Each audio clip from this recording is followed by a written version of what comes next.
اشتريت الشحنة دي من علي اكسبريس ب 87 دولار بالشحن، ودفعت لها جمارك 2000 جنيه. خدت حوالي 25 يوم لحد ما وصلتني، وعملت لها عرض اتصالات. رحبوا معايا بإيكو ميكر دايناتاب 75.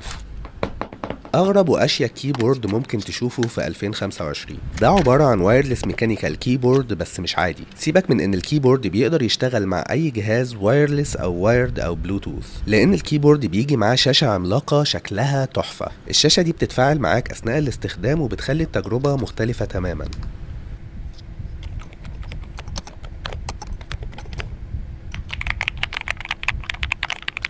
وبالمناسبة انا اخترت السويتشات المرة دي تكون سايلنت، لان في ناس كتير جدا طلبت مني الموضوع ده.